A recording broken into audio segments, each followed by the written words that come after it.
Les amis, bienvenue dans cette nouvelle vidéo. Aujourd'hui, on se retrouve à bord du C5 Aircross, un véhicule qui est déjà présent en vidéo sur la chaîne. Je vous avais fait une vidéo sur la version diesel. J'ai la chance d'essayer la version hybride 225, là, dans une très belle couleur, le bleu Eclipse, comme ils appellent ça.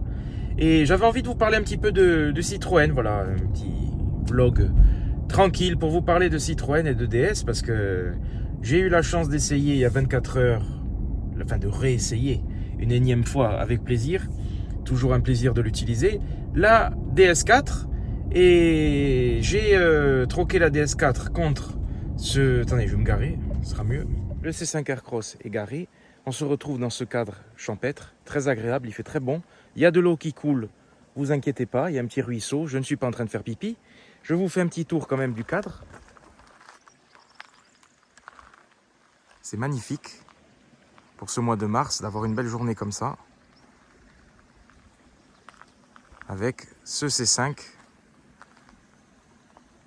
dans ce bleu Eclipse qui est très très beau. Donc un véhicule qui est disponible à la vente au sein du groupe Minicone. Je remercie Lionel et Joseph pour ce prêt.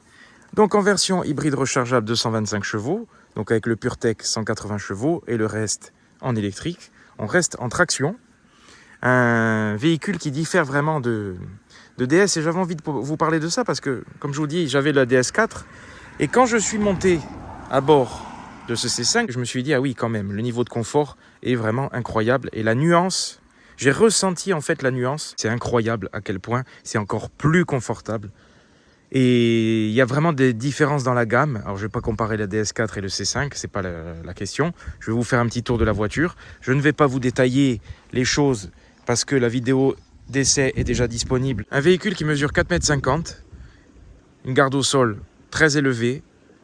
On est sur un SUV typé 4x4 à l'ancienne, entre guillemets, de par sa forme, de par ses courbes.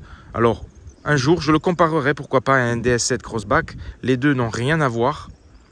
Et le clivage entre Citroën et DS est vraiment marqué. C'est incroyable à quel point les marques se sont séparées. Elles sont très proches, mais sur les plateformes, sur les pièces, etc. Mais les marques se sont vraiment séparées. Et vous avez, quand vous rentrez dans les concessions, vous avez le choix entre le Mercedes de Citroën et le Renault de DS. Je ne sais pas si vous allez comprendre ce que je veux dire, mais je trouve que ce C5 Aircross, il me rappelle les monospaces de l'époque, pas dans le style, mais dans l'esprit. Quand vous montez à bord, vous avez quelque chose qui se dégage de vacances. Vous êtes déjà en vacances en fait quand vous montez à bord. Très cool, très apaisé. Et j'apprécie vraiment ce C5 Aircross. Je trouve que c'est un très bon véhicule. Le niveau de confort, comme je vous dis, c'est quelque chose de remarquable. Et j'en reviens pas parce que pour moi, ADS, Citroën, tout est confortable. La C5X que j'avais essayé également, très confortable. C'est les meilleurs. Pour moi, c'est les meilleurs. Vraiment. Et la DS4, j'apprécie la position de conduite. Vraiment, je me suis régalé. Je trouve que l'assise, par contre, est plus profonde sur la DS4, par exemple, que sur ce C5 Aircross. Mais là, quand je suis monté à bord, je dis, mais c'est remarquable tout de suite. La mousse d'accueil, hein, c'est vraiment les sièges Advanced Comfort qui rajoutent hein, cette sensation de sérénité, de bien-être. Je vous fais un tour rapide de l'intérieur. Je ne vais pas tout vous détailler, puisque une vidéo est déjà disponible à son sujet. Mais je vais vous montrer des petits détails qui font l'esprit Citroën, et je ferai la même chose avec DS. Et puis on comparera les deux marques. Alors on est sur la version hybride. Je vais démarrer carrément, comme ça je vais tourner le volant. Voilà. Alors, j'ai la fiche sous les yeux. On va tout de suite analyser tout ça. Donc, ce qui pique, c'est le tarif, 55 000 € sur cette version. Donc, C5 Aircross hybride, 225 EAT8, donc la boîte automatique à 8 rapports, en version Shine. Et vous avez, comme je vous dis, le PureTech en 180 chevaux. Donc, il vous met couple maxi 300 Nm. Je pense que ça, c'est juste pour le moteur thermique. On est sur la version 4 cylindres du PureTech. Le PureTech, un nom qui n'évoquera pas forcément de bonnes choses pour beaucoup de monde, parce que ça fait polémique, hein, les problèmes avec ce moteur en ce moment, mais je ne vais pas parler de ça, là n'est pas la question. Je voulais juste vous représenter la voiture, puisque de toute façon, vous pouvez la trouver en diesel.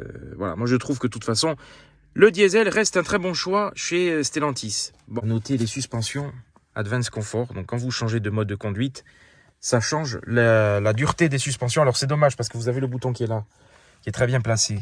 Vous avez le mode sport, hybride ou électrique. Et quand vous mettez sport, ça allume le thermique. Voilà, c'est ce qui vient de se passer. Thermique est assez silencieux et la sonorisation est excellente parce que vous avez du double vitrage. Le volant qu'on retrouve sur la C3, hein, c'est le même, à peu près, peu de choses près. Les boutons en tout cas sont pareils. Alors, je trouve que l'affichage est très clair, très lisible. C'est pas pixelisé, donc vous pouvez le changer, le personnaliser à foison.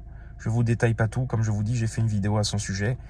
Par contre, j'apprécie cette planche de bord parce qu'il reste des boutons tactiles, certes, mais ils sont là quand même. Et c'est très pratique. Les raccourcis, vraiment, siège chauffant, vous avez le menu véhicule pour tout paramétrer. Donc, voilà, je trouve que c'est bien parce qu'il y a ces boutons tactiles là à première vue. D'ailleurs, j'ai appuyé sur le siège chauffant, 3 niveaux. Et vous avez d'autres boutons en dessous pour la clim, donc ça c'est bien également. Avec un vrai bouton physique pour la radio, un bouton d'accès direct au menu électrique, plutôt hybride. Le warning qui est là, la recharge par induction. Alors là, il manque un cache. Voilà. Chez DS, on a le cache. C'est des petits détails. Mais par contre, la planche de bord est très massive. C'est un véhicule très massif, hein. Très gros, très large. Je crois qu'on est sur 1,90 m en largeur. 4,50 m en longueur. Et pourtant, il paraît... On dirait qu'il fait 6 mètres de longueur, hein. Je l'avais déjà dit dans la vidéo, mais c'est encore... Là, je le réessaye, donc je vous donne mes impressions à froid. Voilà. Je le réessaye. Je n'avais pas le but de faire une vidéo, mais j'avais quand même envie de vous le repartager. Parce que c'est un très bon véhicule. Voilà, grosse planche de bord. Et vraiment, c'est une ambiance. On est vraiment bien à bord. Et comme je vous dis, le confort est limite supérieur à DS. Donc, au moins, ça n'enlève pas la marque de fabrique à Citroën, le chevron, qui se retrouve absolument partout. Ce n'est pas que sur ce modèle, mais c'est bien d'avoir cette petite personnalisation avec voilà, ce chevron bleuté qui est gravé dans le siège et c'est très joli. Alors la portière arrière est immense, l'accès est vraiment aisé, la banquette est coulissante. Il y a une place de fou, c'est une vraie familiale, c'est pour ça que je vous dis qu'elle a cet esprit, je trouve, monospace, même si elle n'en a pas les vitres. Mais vous retrouvez cette sensation de famille là. Là, je vois une famille, un départ en vacances, on prend la route, la Nationale 7. Voilà, c'est cet esprit vraiment plaisir de vacances, plaisir familial. Vous avez la partie bleutée sur le haut du siège. Je ne sais pas si ça va se voir à la caméra, mais c'est très beau. Coffre électrique, 460 litres. D'ailleurs, il paraît plus grand. Un bac de rangement à l'arrière. Il y a de la place. C'est grand. Et puis le seuil est quand même assez haut. Donc pour charger, c'est facile. Voilà. Vraiment, on est sur la voiture familiale par excellence. Le chevron se retrouve également, bien évidemment, en gros sur la calandre. Et il se prolonge sur cette partie. Il est partout. Mais c'est très joli, hein. Très belle calandre. Il y a quand même de la personnalité. J'aime bien le feu coupé en deux de cette manière.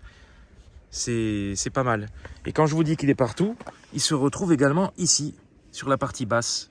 Petit détail commun à DS, le mini levier, qui est pas désagréable, hein. Franchement, c'est pas mal. Voilà, en aluminium, donc la qualité est la même que chez DS sur ce point-là. Les deux marques partagent énormément d'éléments, et la qualité n'est pas forcément dégueu chez Citroën. Voilà, il ne faut pas se dire, il y a le luxe et il y a le bas de gamme, pas du tout. Notamment ces boutons. Je vous ferai la vidéo pour DS, hein. Il y a certains éléments qui détonnent. Et là, voilà. Les boutons, ça fait vraiment qualité. Ça craque pas, donc c'est vraiment bien. Notamment le bouton de volume. Les aérateurs verticaux, autre spécificité de ce C5 Aircross. J'aime beaucoup. Voilà. Je trouve très beau, piano black. C'est simple, c'est moins travaillé que chez DS sur ce point-là. Il faut bien des différences. Mais en tout cas, c'est moussé à ce niveau-là. La partie haute est bien finie. Partie basse, ça se gâte un petit peu. Autre petit détail qui ressemble à DS, c'est la clé. C'est pas qu'elle ressemble, c'est que c'est la même, vraiment. Donc il y a juste le logo qui change. Donc voilà, vous n'aurez pas une clé plus belle chez DS, c'est pareil. Bon, je l'aime bien cette clé, mais elle est assez épaisse dans la poche. Donc voilà, les deux marques se rejoignent là-dessus. Au niveau des pneus, on est en 225/50-19 et je trouve les jantes très jolies. Alors, je voulais vous les montrer, elles sont très aérées. Sur le C5 Aircross, vous avez cette partie basse en plastique qui reprend le principe des air bumps. Et c'est très bien parce que ça protégera la voiture, mais ça garde ce côté assez ludique, très citroënesque, entre guillemets. Le fait d'avoir 3 sièges indépendants aussi, c'est ça qui me rappelle les monospaces. Et je peux vous dire qu'on est très très bien installé. Un autre avantage, le pavillon clair. Voilà, c'est bien, ils auraient mis un pavillon sombre. Tout de suite, ça gâche tout. Alors certes, la ceinture de caisse est très haute. Par contre, la vitre, en longueur, elle est immense. J'ai dû me reculer pour la voir au grand angle. Donc, grande surface vitrée. Regardez, d'ailleurs, il y a la custode à l'arrière qui est pas très loin. Donc, ça rajoute de la luminosité et ça vous rappelle justement cet esprit monospace. La portière est vraiment immense. Hein. Il y a un petit rangement, un petit bac de rangement. Il y a de la place. Et voilà, ça c'est bien d'avoir fait une grille. Là, ils auraient pu mettre du plastique, par exemple, pour que ce soit plus esthétique. Ben non. Ils vous mettent de la vitre. Et ça, c'est bien. Ça rajoute à cet esprit famille, voyage, vacances, plaisir simple du véhicule. Vous avez la trappe pour recharger. Ça se passe ici. Et pour l'essence, il faudra aller de l'autre côté. Autre détail stylistique de ce C5 Aircross, c'est ces feux qui débordent beaucoup. Et je les trouve très très beaux. Je préfère l'arrière à l'avant de ce C5. Après, les goûts et les couleurs, voilà, je le répète à chaque vidéo. Mais c'est beau, c'est quand même travaillé. Regardez le travail à l'intérieur de ces feux. Après le positif, un petit peu de négatif.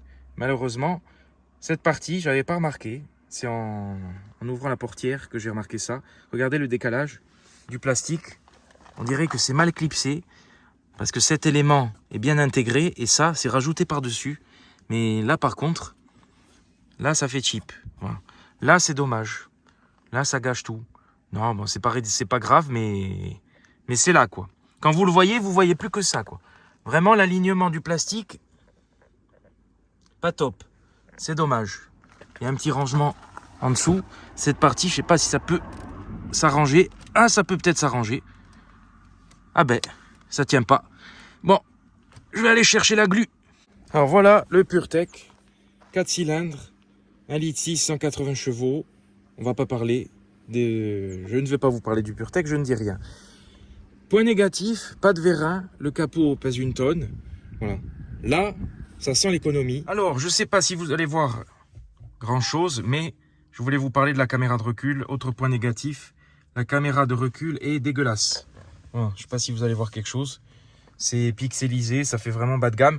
Bon, ça permet de voir s'il n'y a pas une personne, un enfant ou quoi, ce qui est le principal. Hein. Après, en soi, voilà, on n'achète pas cette voiture pour ça. Mais à 55 000 €, ça pique. Voilà. Alors, est-ce qu'il y aura une mise à jour? Je sais que chez DS, il y a eu des mises à jour. Je pense qu'il y aura une mise à jour, je l'espère. Mais la caméra, en attendant, elle ne se change pas. Donc, voilà, on peut pas tout régler. Un petit point surprenant, les palettes au volant, qui sont en plastique, plastique soft touch, mais qui servent à rien. Personnellement, sur ce genre de véhicule hybride, je ne vois pas l'intérêt d'utiliser les palettes. C'est bien qu'elles y soient quand même, hein, attention, parce que je pense qu'ils les ont mises parce qu'il n'y a pas de mode séquentiel, il n'y a pas de levier, donc c'est bien qu'ils les aient mises, mais bon, franchement, sur un hybride rechargeable comme ça, le Komodo qui est là depuis très longtemps, et je pense qu'il restera encore pour 30 ou 40 ans, parce qu'il est collector celui-là, vraiment. Alors un point positif, la poignée. Poignée, une vraie poignée de 4x4. Alors je dis 4x4 parce qu'il a une forme de 4x4, mais même s'il n'est pas. Mais c'est simple et c'est bien, pas besoin de plus. Voilà, très très bien. Au moins, la portière, vous la maîtrisez, quoi. Voilà, parce qu'elle pèse. Le chevron est partout et vous avez Citroën LED Vision qui est gravé à l'intérieur. L'éclairage est remarquable. Ça, c'est très très bien. Vous avez également les anti-brouillards qui sont tout en bas, qui prendront cher en cas de choc. Une ouïe qui est une vraie ouïe. Regardez, on voit à travers. Voilà. Je ne sais pas si ça change, si ça rajoute vraiment quelque chose au dynamisme. Je pense que oui, dans tous les cas, ça ira refroidir les freins. Mais voilà, il est beau ce C5. Avec l'eau qui coule. Si vous avez envie d'aller aux toilettes, c'est maintenant. Comme sur beaucoup de voitures, vous avez des fausses sorties d'échappement. Alors, on va voir en dessous. Je ne vois rien. Je ne sais pas où est-ce qu'elles sont. Mais bon, c'est dommage. C'est comme ça, c'est l'époque. Autre petit détail, ces 2 parties creusées sur le capot qu'on retrouve sur la C5X, sur pas mal de modèles de la gamme. Et pareil, Ça, c'est propre à Citroën. Alors vous avez une partie haute tout en rondeur qui contraste avec une partie basse plus anguleuse. Sur le vue du côté, c'est impressionnant. Ça fait vraiment une lame qui vient trancher la route. Dites-moi si vous aimez ce bleu. Ça tire un peu sur le mauve, hein, j'ai l'impression. Mais c'est pas mal. Et regardez, là, on a l'impression qu'il n'y a pas de montant à l'arrière. C'est bien fait. Il est caché dans cette partie de la porte. Donc on a l'impression que la vitre va faire tout le tour de l'arrière et barre de toit. Il n'y a pas de toit ouvrant sur cette version. Là aussi, la forme des barres de toit dépasse. Voilà, on est sur le style baroudeur. C'est bien parce que l'affichage est clair. À gauche, essence. À droite, électrique. L'autonomie en électrique. D'ailleurs, autonomie maximale en électrique. On est à 78 km en ville. En mixte, 64 km en électrique. Voilà. Et capacité 43 litres d'essence. Ce mode sport, c'est pas du pipeau. Alors, il y a une voiture qui arrive. C'est pas du pipeau. Il raffermit vraiment les suspensions. Ça change radicalement le comportement de la voiture. Donc, il n'est pas là pour rien. Et on va se placer sur la route. Voilà. C'est vallonné. Je vous laisse admirer les paysages. Attention, départ.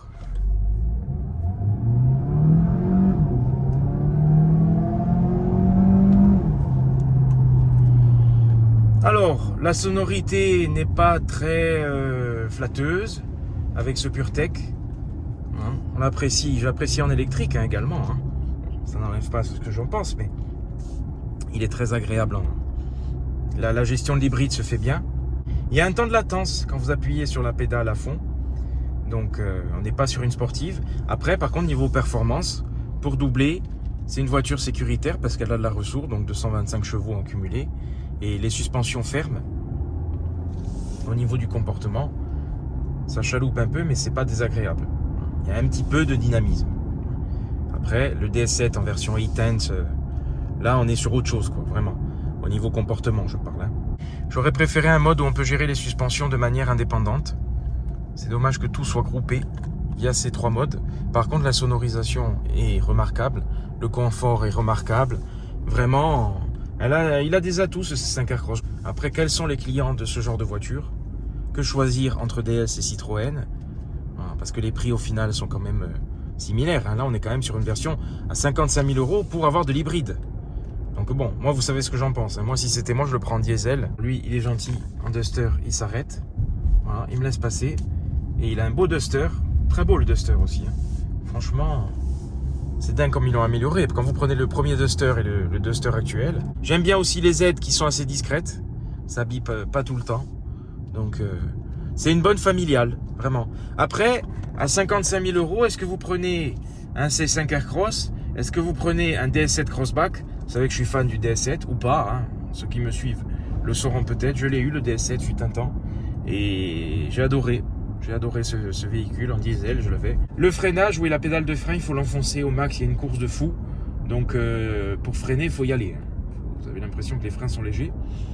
Ouais, c'est un peu bizarre, c'est un peu déroutant. On n'est pas habitué à un freinage aussi mou. Alors que sur la GDS, par contre, le freinage plus puissant, plus mordant. Les autres modèles de la gamme, même sur la DS4, vous avez un cockpit minimaliste. Alors certes, il n'y a pas d'affichage tête haute sur cette version. Donc, vous vous dites... c'est bien qu'il y ait un grand affichage, au moins on garde de la lisibilité. Mais tiens, Citroën qui roule doucement, ça doit être une personne âgée. Voilà, grand cockpit très, très beau. Avec cette petite partie... oula, qu'est-ce qu'elle fait? Elle se déporte, c'est pas trop où elle va. Petite partie chromée sur le tour qui délimite bien l'affichage. Donc c'est pas mal, vraiment. Mais vous prenez une C4, elle a cette partie centrale, mais elle a un affichage minuscule au milieu, minimaliste. Donc vous voyez, il y a des routes différentes au sein de la gamme. Oula, oula, oula, oula, oula, oula, oula, oh là là là là là. Mon Dieu, mon Dieu. Bon, voilà, C3. Le C3. C3, par contre, j'aimais mieux la calandre avant. Je trouve que sur le C5, ça va, mais sur la C3, je trouve ça dénote, C3 Aircross. Cette nouvelle calandre. Bon, ce n'est que mon avis. N'hésitez pas à me donner le vôtre.